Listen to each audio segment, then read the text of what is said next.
마가복음 10장 14절, 15절 두 절입니다.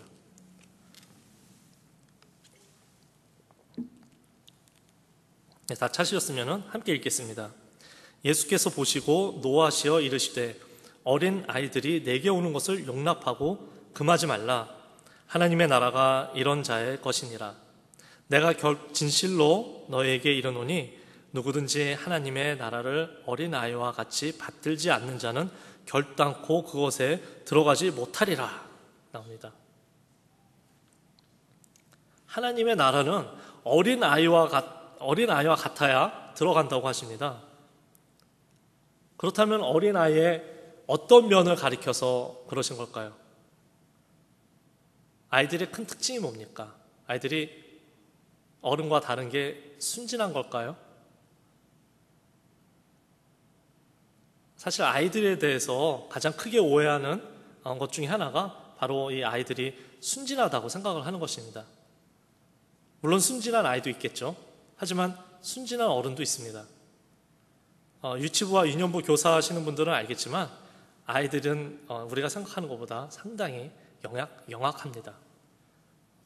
어떻게 해야 자기가 원하는 것을 얻을 수 있는지 아주 잘 알고 있습니다. 어떻게 해야 자기가 사랑을 받을 수 있는지 아주 꿰뚫고 있습니다.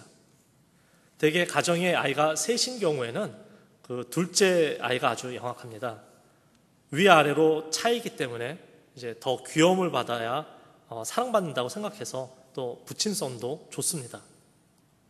어쨌든 아이들의 가장 큰 특징은 순진한 것이 아닙니다. 아이들이 어떤 존재입니까? 이제 대부분 동물들은 여러분들 아시겠지만 태어나자마자 세상에 나오자마자 일어나서 네 발로 뛰어다닙니다. 하지만 사람은 18살이 되기 전까지 완전한 사람으로 치지 않습니다. 아이를 낳으면 이제 먹는 것부터 대소변까지 전부 뒤치락거리를 해줘야 합니다. 아이들은 생명에 필요한 그 어떤 것도 자기 스스로 마련하지 못하는 존재들입니다. 모든 것을 부모가 해주는 대로 받을 수밖에 없는 존재입니다. 이것이 어린이의 특징입니다. 순진함이 아니라 모든 것을 남에게 의해서 받아야 하는 것입니다. 자, 네, 익숙하죠, 우리? 괜찮습니다. 네, 우리 유년부 아이들은 꼭 예배 드리다가 문 열고 누가 들어오면 꼭 쳐다보는데 우리 유년부 아이들 아시잖아요? 네, 15절에 하나님의 나라를 어린 아이와 같이 받들어야 한다고 하시는 말씀이 영어로는 receive the kingdom of God like a child 라고 합니다. receive 하는 겁니다. 천국은 받아야 하는 것입니다. 한국어로 번역이 아주 잘 되어 있습니다. 그냥 받는 것이 아니라 뭐라고 나오죠? 받들어야 한다고 합니다. 다시 말해서 아이가 엄마의 보살핌을 받을 때 그 보살핌에 거부하지 않고 순종하는 것입니다. 아이가 밥 먹기 싫다고 하면 그냥 놔두는 부모가 있습니까? 그냥 좁혀서라도 먹여야죠. 먹지 않고는 자랄 수가 없기 때문에 그렇습니다. 아이가 학교 가기 싫다면 그냥 놔두는 부모가 있습니까? 아이가 부모와 함께 사는 동안에는 그 부모의 보살핌을 받아야 하는 것이고 부모의 말씀에 순종해야 하는 것입니다. 하나님의 나라가 우리에게 임하는 방법도 마찬가지입니다. 하나님의 나라는 우리에게 통치권으로 임합니다. 내가 하나님의 명령을 받들면 내가 하나님의 나라가 되는 것이고 받들지 않으면 하나님의 나라와 나는 상관이 없는 것입니다. 우리가 믿음 생활에서 힘들어하는 것, 즉 우리 신앙에 나타나는 이 싸움의 모습이 바로 이런 것입니다. 우리는 하나님의 명령을 지켜야 함을 머리로 알죠. 하지만 우리는 또 우리의 방법대로 하는 것이 더 낫다고 생각할 때가 너무 많이 있습니다. 내가 내 일에 대한 주권을 포기하려고 하지 않습니다. 하지만 하나님의 명령을 지켜야 한다는 것도 또 알고 있습니다. 이 둘이 충돌하면서 우리는 믿음의 갈등을 하게 되는 것입니다. 또 우리 신앙에 기복이 생기면서 힘들어하게 되는 것입니다.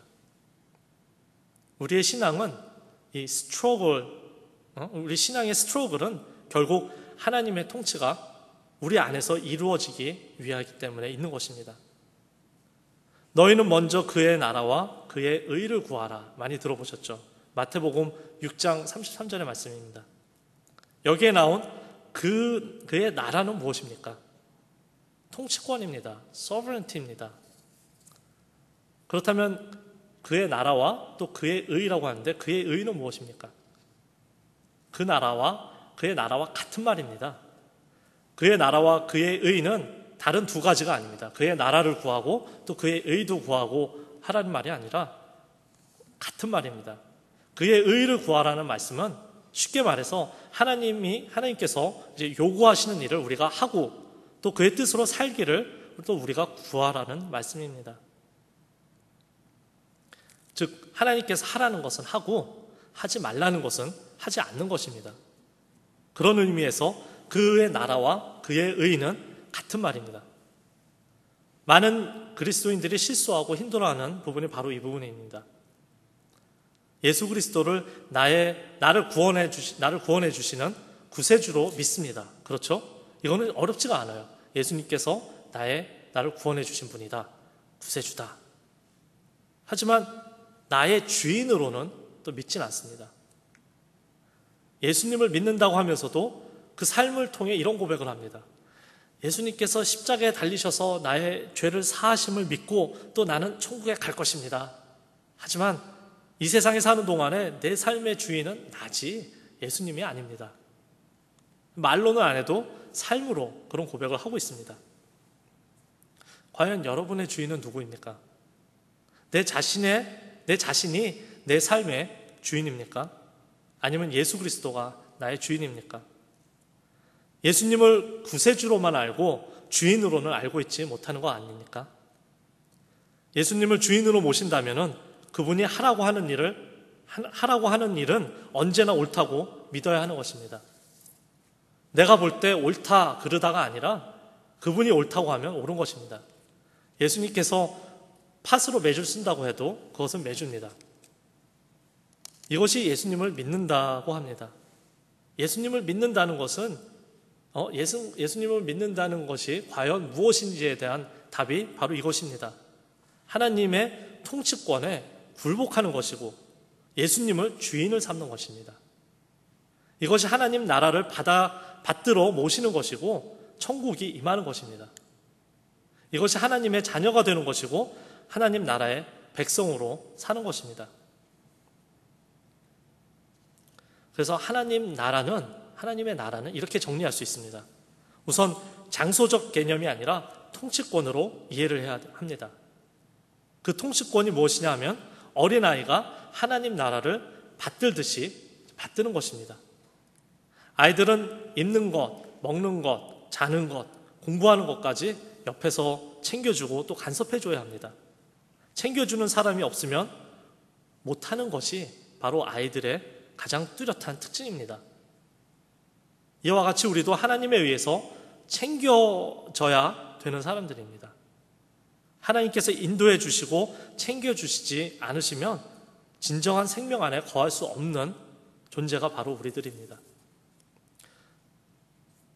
부모가 이제 모든 것을 아이에게 이제 챙겨주면서 그 아이에게 바라는 것이 있다면 무엇이 있을까요? 순종입니다. 밥 먹으라고 할 때 숟가락을 내던지지 않고 꼬박꼬박 잘 먹는 것입니다. 우리가 하나님 앞에 내놓을 수 있는 것은 없지만 한 가지 있다면 그것은 순종입니다. 우리가 헌신하고 또 결심하는 것이 있다면 그것은 순종입니다. 그것을 하나님의 나라가 임했다고 하는 것입니다. 그래서 오늘 하루도 이번 한 주간도 이 마음을 품고 사시기 바랍니다. 나를 구원하신 궁극적인 목적이 죄 사함에서 그치는 것이 아니라 하나님 나라의 백성을 삼으시려는 것임을 우리가 기억해야 할 것입니다. 예수님을 믿는다는 것은 그분을 나의 구세주로 믿을 뿐만이 아니라 나의 주인으로 섬기는 것임을 기억하시기 바랍니다. 예수님께 순종하는 것이 하나님의 나라가 임하는 것입니다. 예수님께 순종하려면 그분이 무슨 말씀을 하셨는지를 알아야 하죠. 그렇죠? 그래서 이번 한 주간도 하나님의 말씀 안에 거하여서 하나님의 나라가 우리를 통해 임하시는 축복이 있기를 축원합니다. 기도하겠습니다.